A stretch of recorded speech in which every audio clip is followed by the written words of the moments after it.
you would change it to this one. Change it to this angle, and then you adjust it.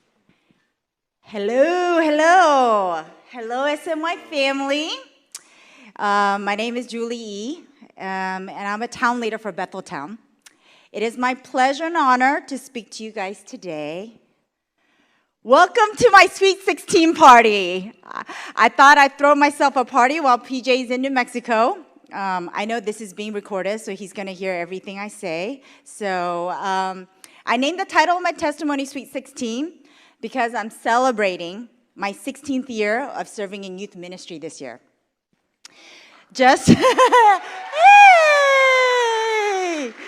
Okay, just to put things into perspective, yes, I've been serving here as long as some of you guys have been alive. The number 16 must be a special number since some people celebrate their 16th birthday in a very special way. Or if you're into college basketball, if you advance to the regional semifinals, they call that Sweet 16, which is a pretty big deal.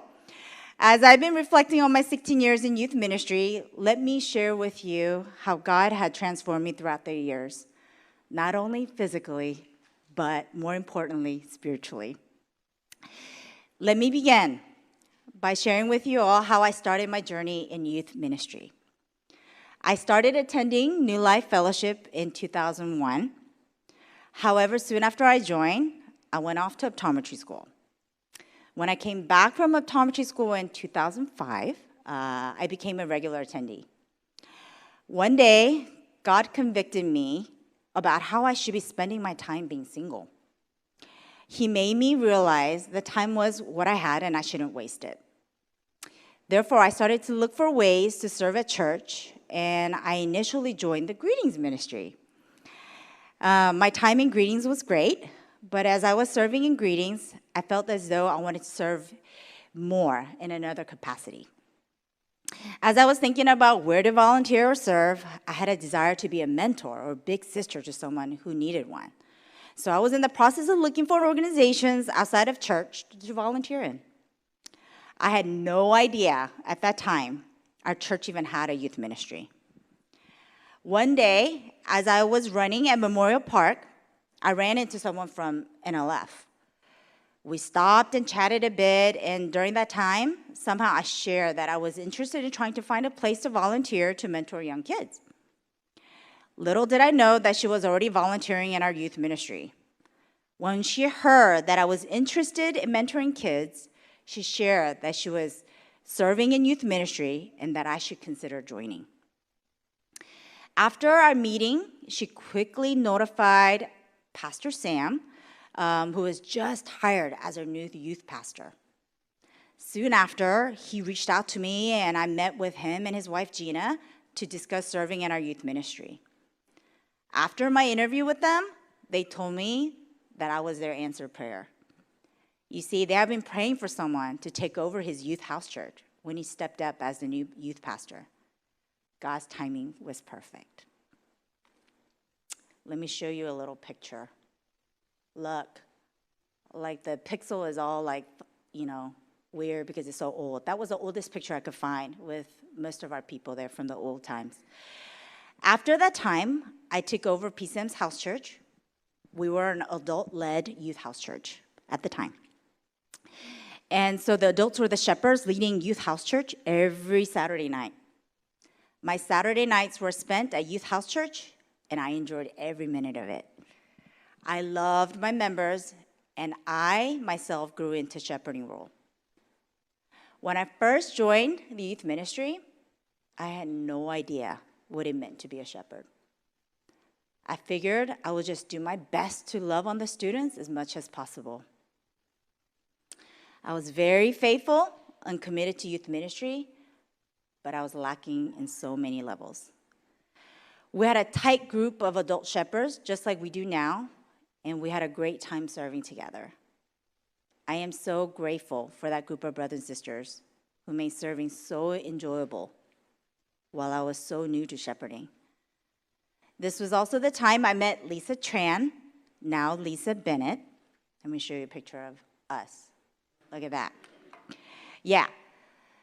Over the years, She not only became my best friend, but my spiritual sister, my partner in crime, who can speak the truth to me when I need to hear it. As you can tell from the picture, things have not changed much. We're still goofy as ever. I will say that I had a lot of fun serving youth, even back then. However, there have been times when I felt as though I was inadequate to be a shepherd and questioned whether this was a ministry for me. Looking back, I realized I didn't know what it meant to truly surrender and depend on God. I knew that in my head, but to really know it and to live it out was not the same. It took me a while to figure out how to surrender and depend on God for his supernatural strength to guide me as I was shepherding my youth house church. I couldn't experience God fully because I didn't know how to let go of my control. I was depending on my own strength to do God's mission. It sounds silly now, but at that time, I really didn't know any better. This was the reason why, after 5 years of serving in youth, I kept telling myself each year I was going to retire from youth ministry. I thought every year was going to be my last year.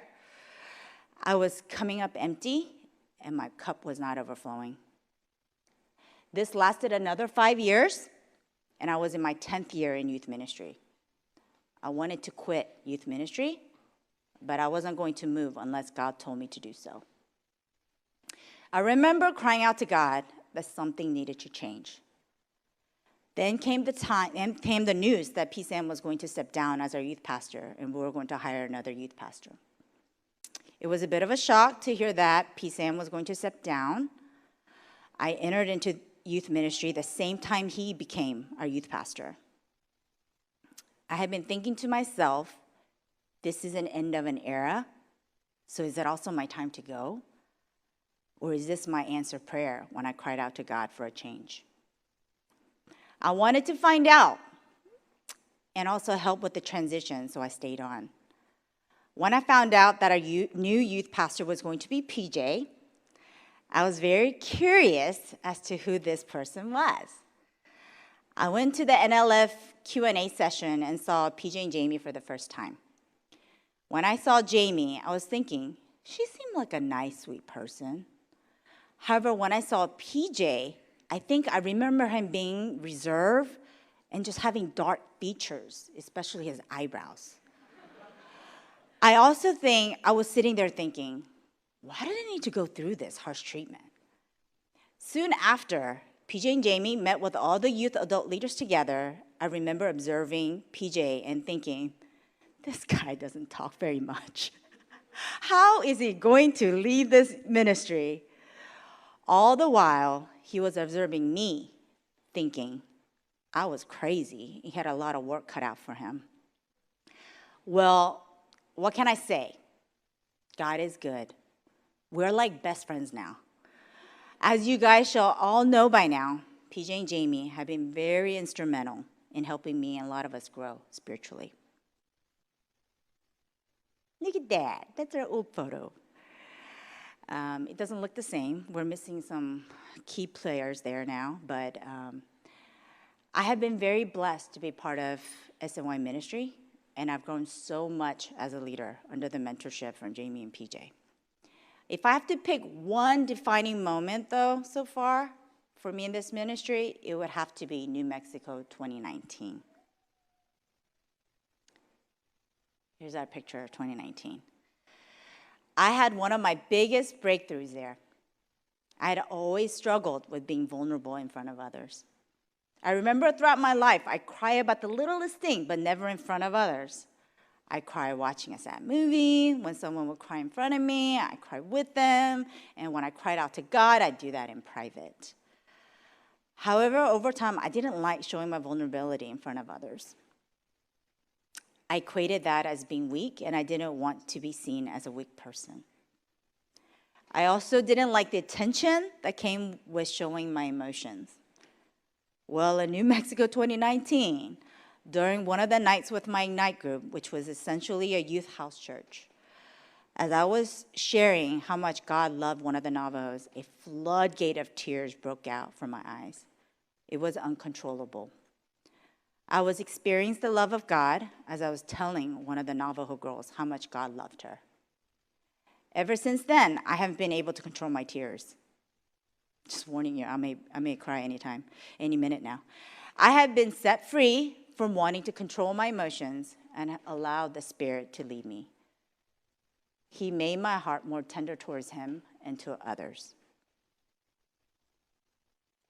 And I went back this year and saw her. This is a girl that I was talking to, and the floodgate of tears just poured out. So it was amazing just to see her again. Now, as I'm reflecting back on the year 2020, it was definitely a year to remember. I was looking forward to 2020 as well as all the optometrists out there. 2020 has a special meaning to us. If you're wondering why, then please come visit me at iLogic Eye Care. Boy, was 2020 special. The year started out so well as we came back from one of the most spiritually high Shepherd's Retreat, if not the best ever. I can still vividly recall as if the roof was about to explode due to the noise we're making as we were shouting and singing our hearts out. I felt pretty excited about 2020 and what God was going to do. Then came the news about COVID, and we experienced our first lockdown. I had to close my business for 6 weeks. We weren't sure how we were going to survive. The unknown was pretty scary.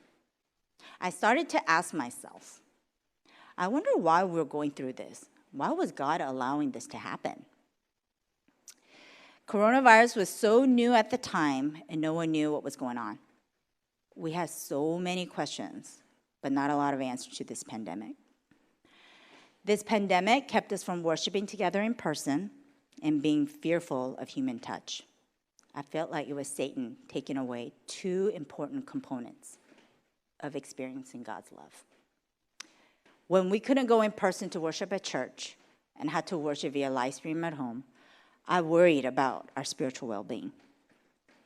First 2 weeks were doable, but then it became very difficult to stay focused and pay attention to the worship. I knew the longer we stayed doing virtual worship, we may go into spiritual hibernation.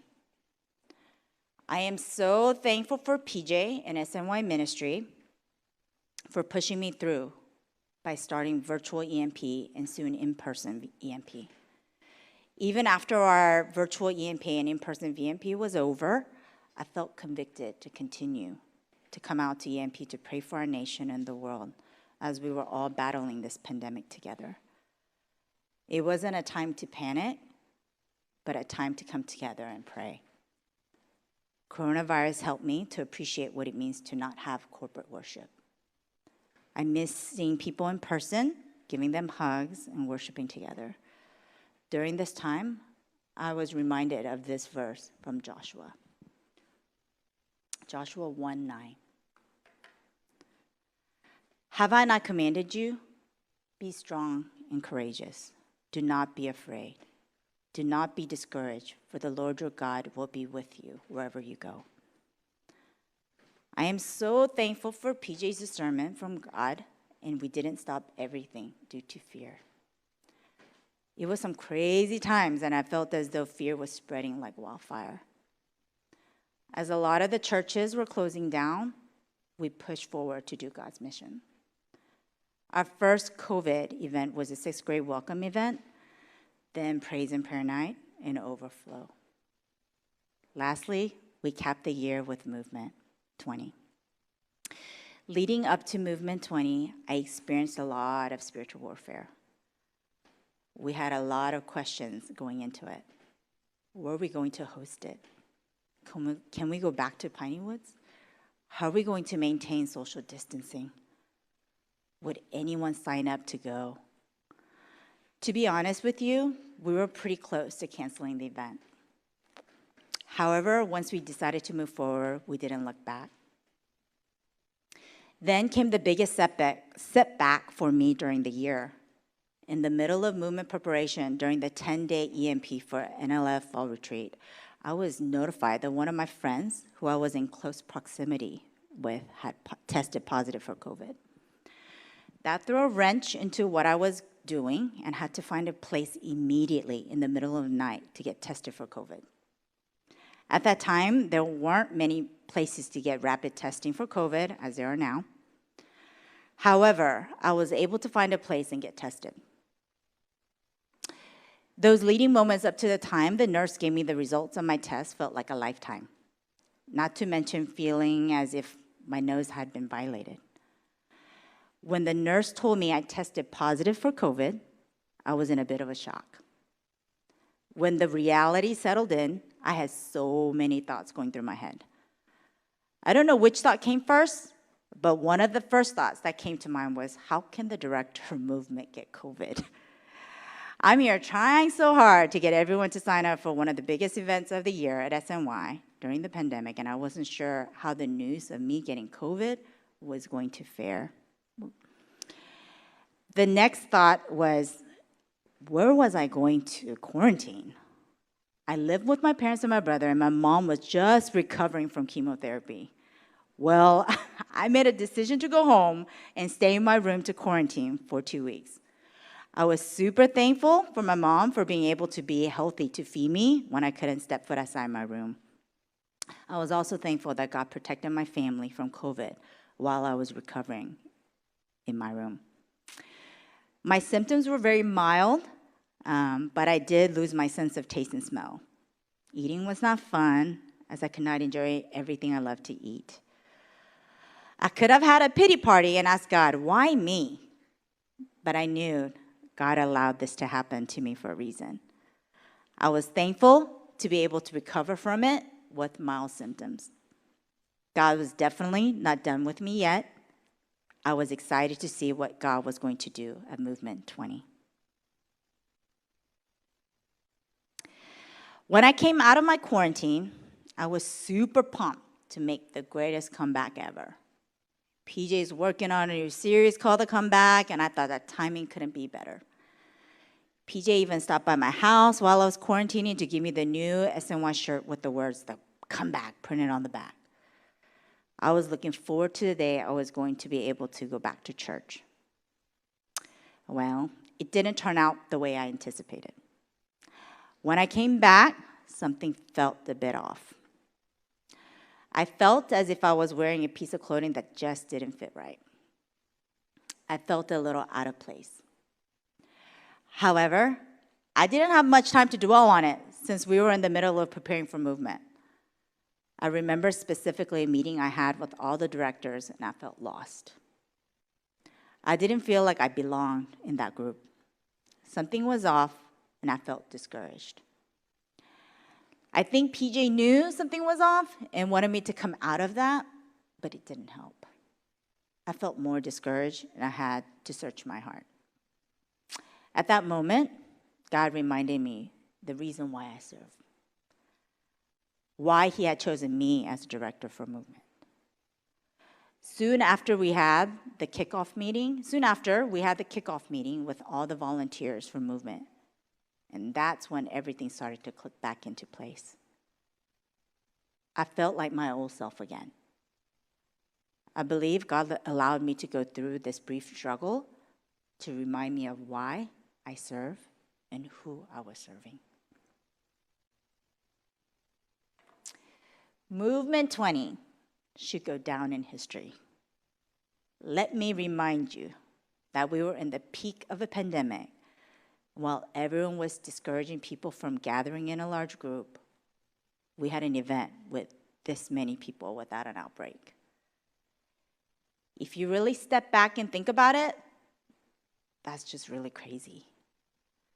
I can't believe we pulled it off. God truly protected us from Movement 20 and every single SNY event we've had so far. I look at this group of people that came out to Movement 20, and I will always look back with fond memories. It brings me to tears to think about the courage and faith they displayed coming out to movement during the pandemic. I know a lot of us are wearing that cool jacket from movement that says, faith over fear. That's one of my favorite SNY merch, not only because it looks nice, but because of the meaning behind the statement. Everyone who participated in Movement 20 truly lived that out. I was reminded once again that when we put God first and trust in His sovereignty, we'll experience more than what we could have ever imagined, as so many of us experienced breakthroughs there. God was present, and I am so thankful to have been part of that. We really did end the year 2020 with a bang. Even though most people rather forget about 2020, I, for one, think 2020 was one of the most memorable, if not the best year I've experienced thus far. God gave me the word believe for the year 2020. I'm not completely sure why He gave me that word, but I do believe in miracles. I witnessed that through Movement 20. Movement 20 was a miracle. As I had been reflecting on my 16 years of serving in youth, I can't help but thank God for allowing me to serve in this ministry. This is where I found my passion and experienced so much God's goodness. The scripture today depicts my journey in youth. Isaiah 40, 28, 31. Do you not know? Have you not heard? The Lord is the everlasting God, the creator of the ends of the earth. He will not grow tired or weary, and His understanding no one can fathom. He gives strength to the weary, increases the power of the weak. Even youths grow tired and weary, and young men stumble and fall. But those who hope in the Lord will renew their strength. They will soar on wings like eagles. They will run and not grow weary. They will walk and not be faint. I don't know where God's going to call me in the next 16 years, but this is where I'm called now. So I will serve Him wholeheartedly while I can. Thanks, guys, for coming to my Sweet 16 party and helping me celebrate it. Happy 16th to me. All praise and glory to Him.